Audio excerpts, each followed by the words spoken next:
Here's the problem that has always existed in the capitalist mode of production. Okay? It's a four-letter word that has always existed in capitalism. It never existed before that. And the four-letter word is glut. G-L-U-T, glut. Glut. Glut has never existed prior to the capitalist mode of production. And glut is when you have a situation where the market crashes and the economy is in trouble because too much wealth has been produced. There's too much stuff. People are hungry because there's too much food. People are homeless because there is too much housing. Glut. Why does glut happen? Glut happens for this reason, all right? So let's say you're making tires, right? If you're going to make the tires, the first thing you're going to need to make the tires, you're going to need rubber and materials to make your tires. So that's A. But then you're obviously going to need to transport your tires to where they're going to be sold. So that's B.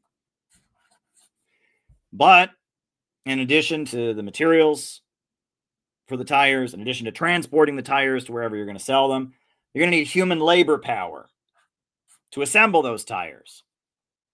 And that's C. And then obviously the whole thing is going to add up to D. And D represents the final cost of the product. What's missing? What's missing is the profit that the capitalist makes from the tires. In order to get a return on his investment, he has to have money come back in, right? He's paying for all of this up front. He has to get some money back at the end of the day. Now, he can't cut into the shipping costs because that's fixed. He can't cut into the cost of the materials. That's fixed. So the labor value that is put in by the worker is where the profit is extracted from. So really, the worker doesn't get, they put C into the product, but they don't get paid all of C. They only get paid C1, that's what they actually get paid in their wages. And then C2, that's the amount of profit that the capitalist makes. The capitalist is extracting from the labor value put into the product. Now, that's really important. And most people who explain this, they just stop there. They say, well, that's no fair. The worker is putting C in, but they only get C1. They're not getting the full value of their labor. And that's when people talk about exploitation. Under capitalism, that's what they're talking about. But then many people say, well, what about the employer? He put up the money. He started this. There wouldn't be any production if it wasn't for him. So he deserves to get his fair share or whatever. You're missing the point. The problem is this, right? So C1 represents the wages that are being paid out. For every product that is sold, there are C1. C1 is the amount of wages being paid out. C1 can never be greater than D. So the amount of wages paid out in the process of production are never enough to buy back the product that is created, right?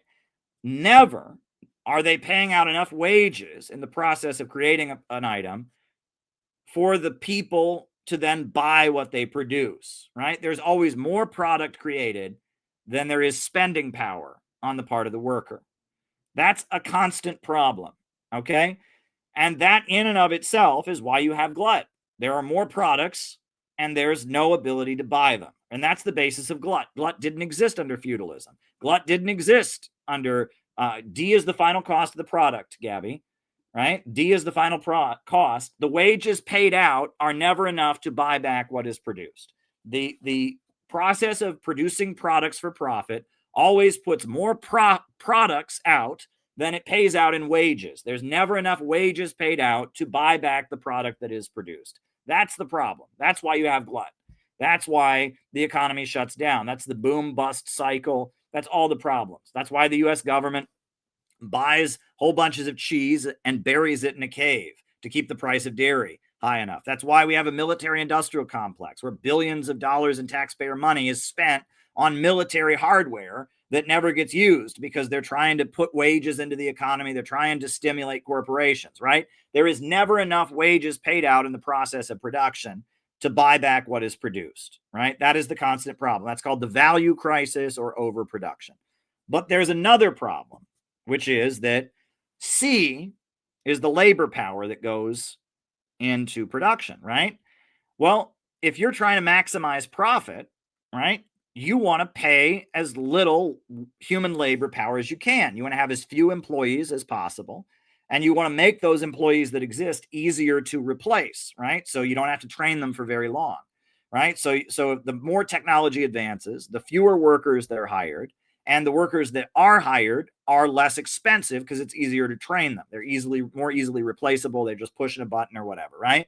So C is constantly decreasing because of technological advancement. And AI is eliminating C in ways that we never even thought were possible, right? Computers can trade stocks better than humans. Computers can play chess better than humans. AI is making C smaller than ever before. The amount of human labor power that goes into production is dramatically decreasing. It is lower than ever because of the fact that machines are replacing people, right? And the capitalist can only extract his profit from C. He can't extract profit from this. He can't extract profit from that. Those are fixed. He gets his profit from labor value. So as C decreases, the rate of profit also decreases. So the amount of profit that he makes on each item is constantly going down. And that is called the tendency of the falling rate of profit. The less human beings are involved in the process of production, the lower the rate of profit that the capitalist makes on each item. The percentage, the amount of money he can make on each item goes down. So what does he do? In order to make up his losses, he has to produce even more products, right? Because he's making less and less of a profit on each item.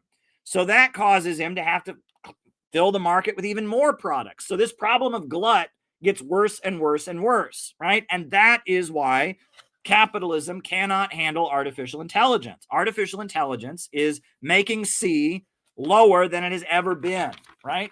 C and the amount of human labor power involved in production is lower than ever before. Marx never even imagined a society with so little human labor power being put into the process of production. And that is making the capitalist system completely unsustainable, right? Because they have to churn out more products than ever before. People can't afford to buy them. And the amount of profit they're making on each item they produce is lower than ever before as well. And this is the problem. This is why capitalism can't handle AI, because capitalism is all about turning human labor power into profit. But if you eliminate human labor power, where's the profit? And where's the spending power? The workers can't afford to buy the products, and the capitalists are making less and less profit on the products, but there's more product. It's a problem of abundance. It doesn't make sense. Why should abundance create poverty? Why should the fact that human beings don't have to do so much work and that it's easier than ever to create products and wealth, why should that lead to everyone getting poorer? It shouldn't. It's not natural, right? And as a result, the market is full of products, but people can't afford to buy them. And the amount of wages being paid out is going down, and the amount of profit extracted is going down. And this is the problem with the capitalist mode of production. It's called the tendency of the falling rate of profit. It's called value crisis or overproduction. And this is what Marx spent his life writing about. Everybody who talks about Marx never talks about this. This is in the Communist Manifesto. This is like the central thing that Marx talked about, is that capitalism constantly needs to advance technology to revolutionize the means of production. However, in the process of doing that, they create an economic crisis, because the more efficient it gets to produce products, the fewer workers that are hired, the lower the rate of profit on each item, and the market crashes, right? Poverty created by abundance. And that ultimately human creativity and brilliance has outstripped the narrow limits of a system in which production is organized to maximize profits for private owners. That's the problem. That's the problem right there. And that ultimately we need a rationally organized economy where profits are not in command. We need to centralize production and plan it out rationally so that we can get rid of the problem of poverty amid plenty. I always use the example of self-driving cars, right? With AI, they are getting to a situation where cars can drive themselves. That should be awesome. That should be great, right? Then People don't have to drive, no driver's licenses, the human chore called driving isn't there. But in our system, that would lead to millions of workers out of work, right? Millions of workers would be out of work. And the products that are shipped, right? Part of the cost of the product is the human labor power of driving, right? And where are they going to extract their profits from if they're not hiring drivers anymore, right? This is the issue, is that capitalism has outstripped the narrow restrictions of production organized for profit. Human beings, we're smarter than this. We've gotten so good at producing that we need to have a system that enables us to keep producing and doesn't hold us back with these constant gluts of overproduction. And that if you look at China does not have this problem, right? China has a centrally planned economy. And with their centrally planned economy, they just keep growing. They have 5-year economic plans. The economy is centrally planned by the government to make sure that they just keep getting wealthier, right? And that's what we need here. We need 5-year economic plans. We need to centralize the economy so that wealth can just continue to rise. So no matter how much advanced technology becomes, we just keep getting wealthier. Here's the 5-year plan song from China.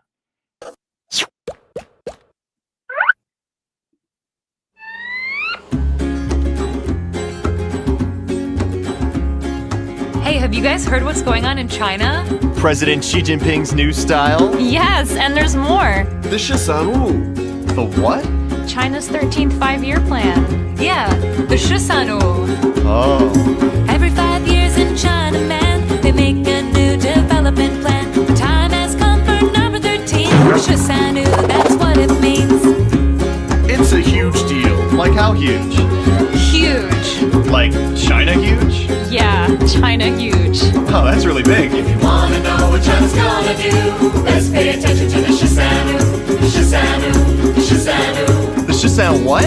The Shisanu. But who makes all the plans? There's government ministers and think tank minds and party leadership contributing fines. There's doctors, bankers, and farmers too, and even engineers who deal with poo. Ew, did I hear that right? Yeah, it's true. Chorus.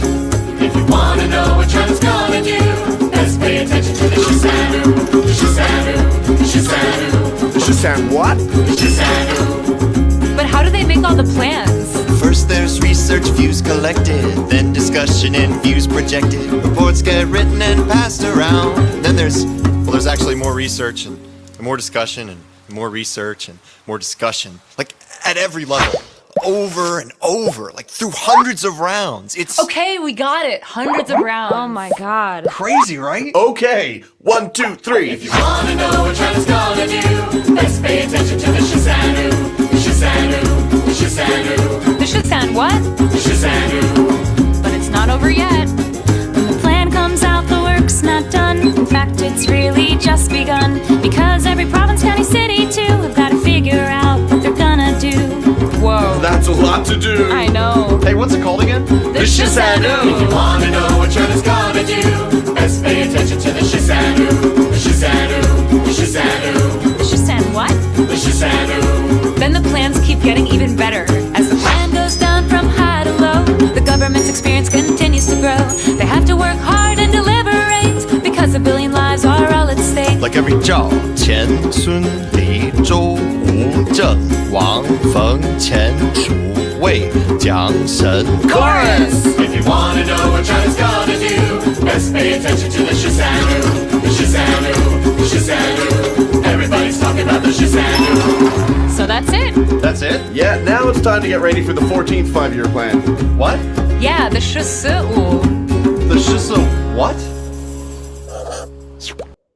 And for me, that's what this has always been about. It's been about having a centrally planned economy, defeating imperialism and the rule of the world by big monopolies, overcoming the irrationality of the market, and having a centrally planned economy. That's what it's always been about for me. And understanding, during the financial crisis of 2008, I was in the Workers' World Party. And luckily, in the Workers' World Party, there was, a leader named Fred Goldstein, who was kind of a jerk in some ways, but he wrote this really good book explaining all of this, explaining what I just told you about the tendency of the falling rate of profit and value crisis and overproduction. And he drew very heavily from another book called High Tech, Low Pay by Sam Marcy that said the same thing. And there's another great writer called Nelson Peary. And Nelson Peary made this argument in this very, very good text that he wrote called The Future is Up to Us.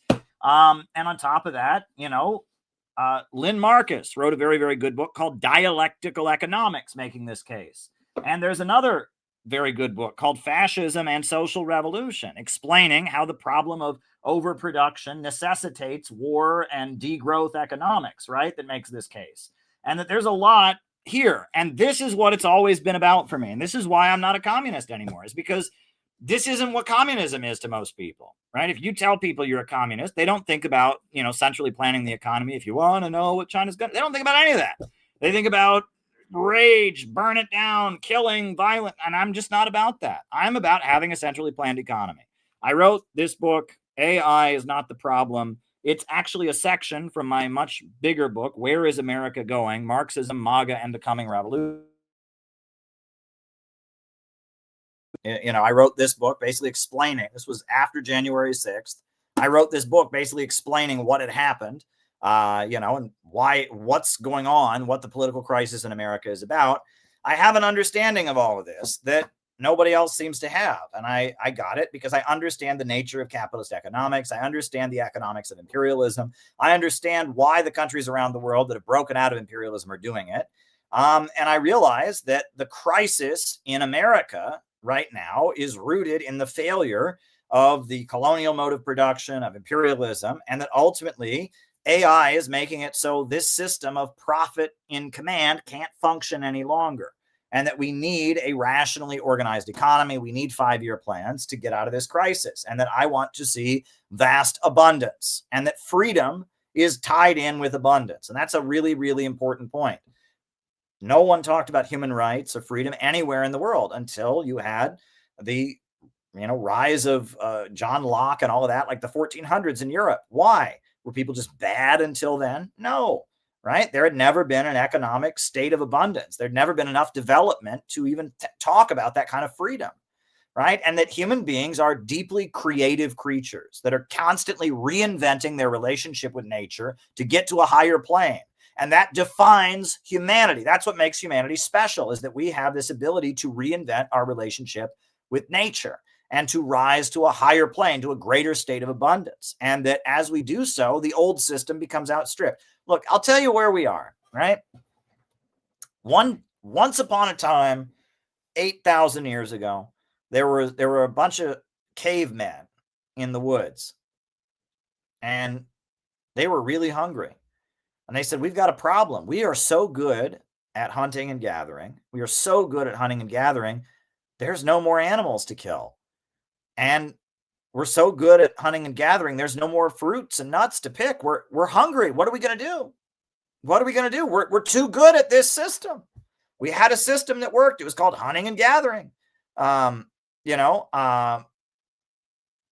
hunting and gathering was a great system. But we're too good at it. And somebody said, you know what we ought to do is we ought to grow our own food. And we ought to start, instead of just catching random animals, we ought to breed animals and raise them as livestock so they can give us milk, so they can give us meat. And we ought to have a new mode of production because we've gotten so good at hunting and gathering, we can't continue to do it. We have outstripped the restrictions on hunting and gathering. So the only way we can get out of this crisis is by moving to a higher mode of production. That's where we're at. We're right back there. We are too good at production for profit. The only way out of this crisis, right? We've gotten so good at making shit, is we have to make shit in a rational way. We have to start. We can't just catch random animals. We got to start growing our own food, right? That we've got to move to a higher mode of production because we are too good at the old system. We're too good at making stuff for profit. We're so good at it, the economy is crashing and burning and can't continue. That's the issue. And these are not simple concepts. These are complex things to understand. But basically, human intelligence and creativity has outstripped the narrow restrictions of production organized for profit. just like we got too good at hunting and gathering and we had to have a new system. We now have to have a new system. We have to have central planning of production, or else we're just going to keep having economic crises. That is the issue. And I hope that that is helpful.